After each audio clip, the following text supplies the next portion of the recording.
Mind Your Farm Business on RealAgriculture.com is brought to you by RBC Royal Bank. Welcome to another episode of the Mind Your Farm Business podcast on RealAgriculture.com. I'm your host, Shaun Haney. Mind Your Farm Business is brought to you by RBC Financial. Special thanks to them for sponsoring these podcasts. You can find all past episodes at MindYourFarmBusiness.com. Today we're going to focus on two words. Now, sometimes we get confused and we think that these two words mean the same thing, but they really don't. Fair and equal. Equal is not fair, and fair is not equal. We've heard that phrase a lot in family farm succession talks and discussions. Today I brought in a guest we've had before, but is one of the most entertaining and enthusiastic and informative people on this subject, and that's Jolene Brown.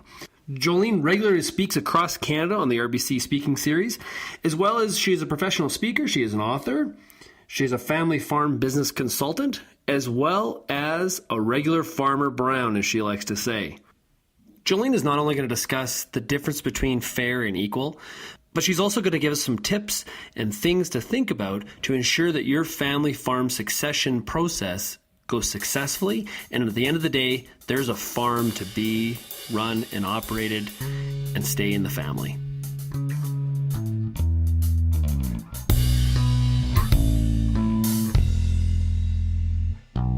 How are you doing today, Jolene? I'm doing great, Shaun. When we're trying to convince parents that fair is not equal, and that doesn't it kind of go against our natural tendencies as parents? Well, this fair and equal deal is the number one roadblock about why we don't do stuff, and it's partly of what you just said. We don't separate the person of the family who we love unconditionally, we accept them, and certainly we give 100% of ourselves to our children, and hopefully they to us in all that we do. And so that certainly is fair. Now, when we're talking about distribution of a business so that it can maintain its integrity and continue, then we have to take a look at how that distribution is done. And that certainly is based on the asset value and then the perception of the distribution and the owner's goals. Well, we know the perception of how things are split sometimes. That's what throws things really can be in a downward spiral. But can we actually achieve both fair and equal in a succession deal, or are they just polar opposites of each other? Oh, no, Shaun. You betcha we can achieve it. And fair actually may be equal if three conditions have been met.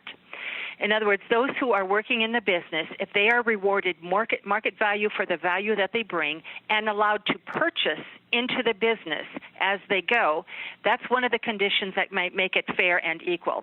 Another is if they have been compensated for sweat equity annually. In other words, what they are bringing into the business is increasing the net worth of the business, and they may or may not be paid market value. Well, that transition of value must be done each year at the annual meeting, not this thing called, work hard someday, this will all be yours, and we're going to take care of it at the will. No, sweat equity is rewarded each year. And then the third thing is, if you want fair and equal to be considered, you have to have a buy-sell agreement that that addresses both the value of the business and the terms of the transition, so that if you are distributing the value of those assets to other individuals, that they actually receive the value under terms of which they can continue the business. So those three things must be met, and then all of a sudden, fair is equal. We've got people buying in, so they've got some skin in the game. They're earning their value. And if they are increasing the net worth, that sweat equity may be compensated each year at the annual meeting, or if they're not paid market value, the difference in that compensation is sweat equity rewarded every year. And then the third thing is that they have a great buy-sell agreement so the business can continue, and other owners might receive compensation. Okay, so you said a line in those I think it was in number 2 about that empty promise of don't worry, one day you see all of this will all be yours. What? Right. Farmers lie. They don't mean to, but they say that over and over again, and then they never do the legal or the transition work to make sure that will happen. Or they let the reading of the will happen, and that's where they let it all be yours, and everybody else feels like they've been shut out because the conversation has not been had, and they think you got just a really good deal. They may or may not understand that perhaps you've worked there 40 years building up that net worth, taking that risk, being paid compensation of value or not. And so this is why you do things things, this is a process. It's not a one-time deal. And so every year things take place, and the rules of the game must be known. Let's look at this through the lens of not necessarily, we'll call that person the child, but they could be 50 years old. They still don't have a succession plan in place. They go home for supper. Their spouse says, did you talk about that succession deal today? And they say, don't worry, I know my parents will treat us fairly. That's a big red flag. Yep. Yes. That's when I ask the question, how much risk are you willing to take in the hopes things will be as you wish? And what I've learned is hope is not a good business strategy for the business, nor for the people involved. And so you have a right, as the next generation, to be asking the rules of the game, but have you earned that right? First of all, do you have your house clean? Do you have your will? Have you taken care of your family and done what you need to do before you start wondering about the transition of the assets of the first generation? So clean up your house. And then I think you need to go to them in honesty and say, I'm scared. I've been working here a number of years. I have a family that I love and support, and you are part of that family, and you've loved and supported me. But I just want to know, what do you have planned for the future? Because it makes a difference of whether or not I can afford to continue to stay here. I'm not greedy. I'm not telling you have to give it to me. I just want to know the rules of your game. And then if you're not told, they say, well, we'll talk about it later. And then you bring it up a second time, and you ask for a formal meeting. You say, I need a sit-down business meeting with you, the business owners. I'm an employee contributing in this manner, and I need to know. If nothing happens at that time, then you got to decide, is it worth staying there or not? Yeah, if it wasn't a family farm, it was a job, maybe an agribusiness or something like that, would you stay in those situations? Probably not. So you need to be honest with yourself. Well, before you ever worked for the family business, one of my requirements is that you work for someone else for at least 3 years, not more than 7. You tend not to go back to the family business. But during that time, you learned you can work for somebody else. And you're going to have a boss, and you're going to find out that they will evaluate you, and you have to perform. You learn all kinds of things. But the most important thing is you learn, if this doesn't work out, I am employable. I can work elsewhere.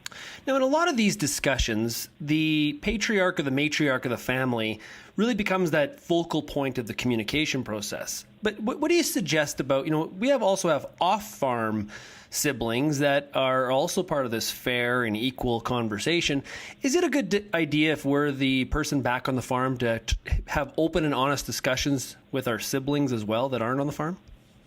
Well, yes, and that is the mom and dad and the whole conversation thing. But I would have to have mom and dad. I'd have to have the asset owners. I'm using the terms mom and dad, but it might be grandma and grandpa or an uncle and a brother. Mm-hmm. I have to know the answer to 3 questions from the owners. And the first is this: do you really want this business to continue? And I want a yes or no. In other words, if you're not involved, if you're going to leave, if you die, if you're disabled, do you want this business to be able to continue? And I need a yes or no. The second question is, so in order for it to continue, we have to not only transition assets, but the skills that we got the right people continuing it. So we have to know, when are you going to transition? Not just labor, but management and leadership, and that will lead to the transition of ownership. And then the third thing is with whom? Who have you vetted that can truly take on the responsibilities of this business, that understands the risks and the rewards, the finances, the production, and the people side of the business? You see, then you have a business worthy of transitioning. That has to be first. And then second, you answer, yes, I want it to continue. I'm transitioning right now management, because every year they're here, they're taking on more of the management responsibilities, and I'm the wise master off to the side giving my opinion.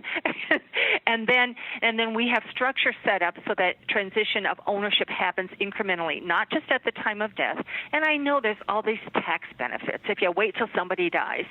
But I want you to know there's worse things than paying taxes, and that's not having a business transition in a way that it can continue. Yeah, and when corn was $7, everybody off the farm all of a sudden took an interest in agriculture. When, corn's at $2 or $3, it's a little bit less interesting. But when we have land values that have gone up as much as they have, it's easy for the off-farm siblings to have all of a sudden an interest in what's going on back at the old family farm that they weren't really that interested in, maybe even 20 years prior. So it really does require some very, very strong communication to make it work. And some good advisors. You need financial advisors.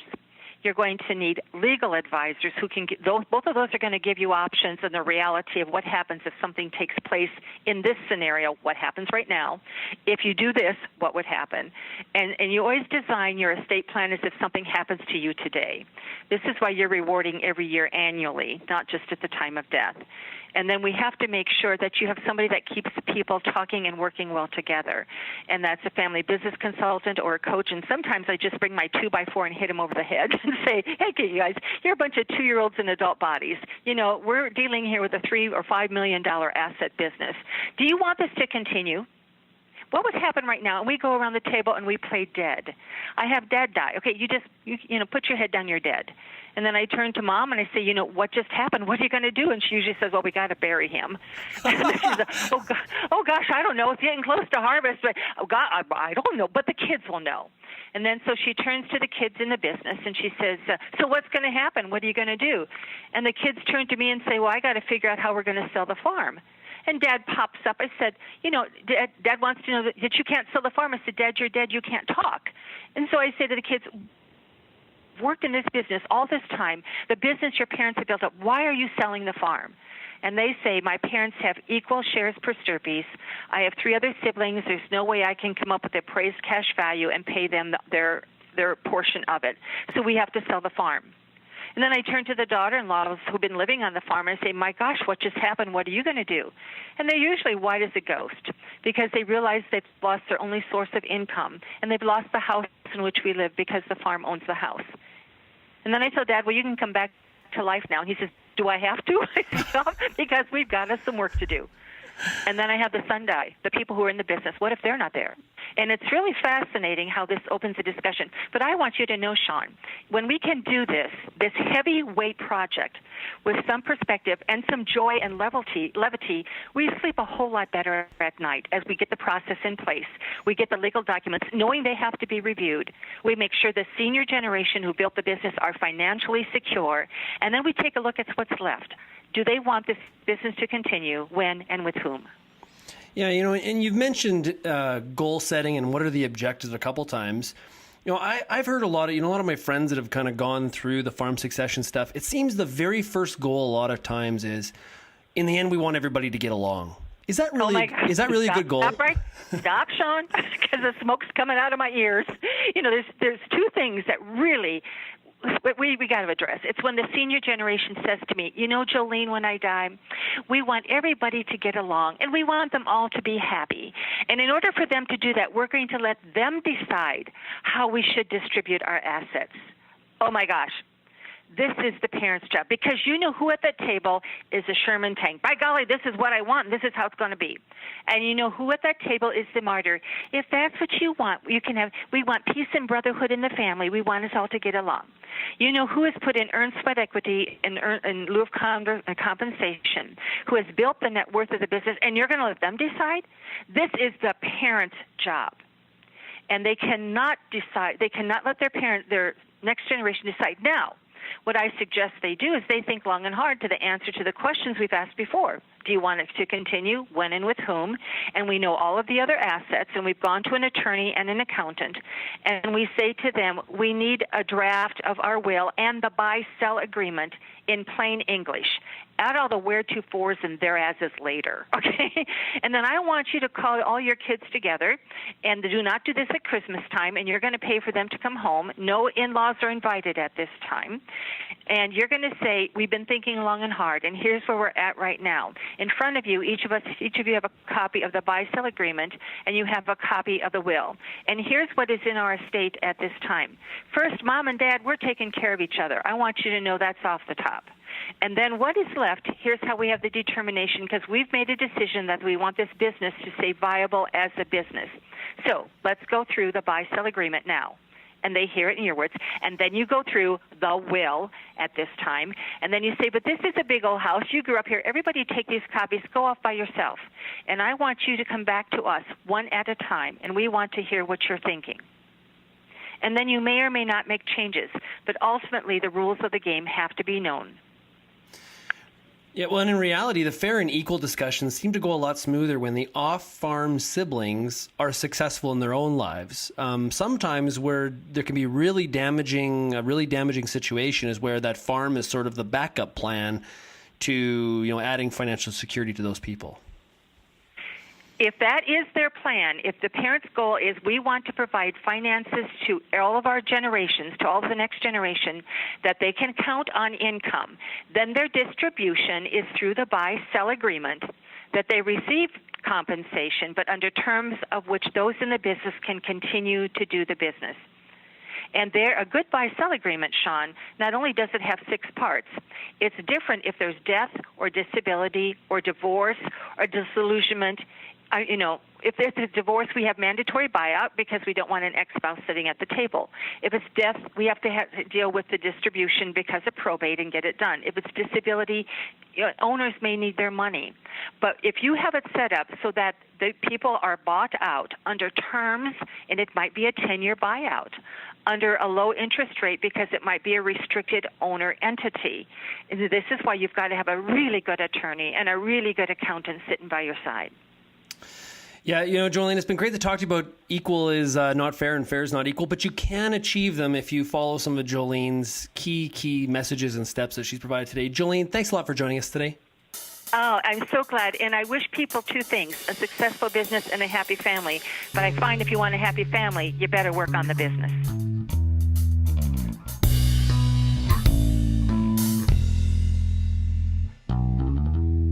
It was great today to talk to Jolene Brown.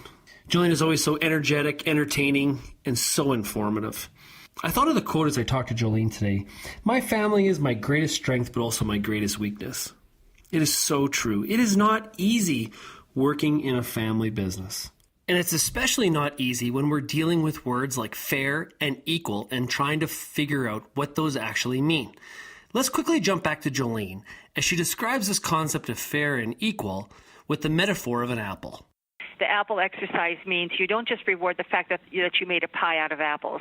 You reward the fact that there was a tree that was planted, it kept it watered, disease away, insects away, weeds away, and somebody then picked an apple, and then they stored the apple, and they marketed it, and then they sold the apple so you could make the pie. So you don't just reward the fact that there's a pie. You reward the fact that those who allowed the pie to even exist. And when I do this at a kitchen table, when I do this in my public seminars, the light bulbs that go off are huge, especially for owners who are now thinking at things with different eyes. For another edition of Mind Your Farm Business brought to you by RBC Financial, this is Shaun Haney, and we'll talk to you again soon.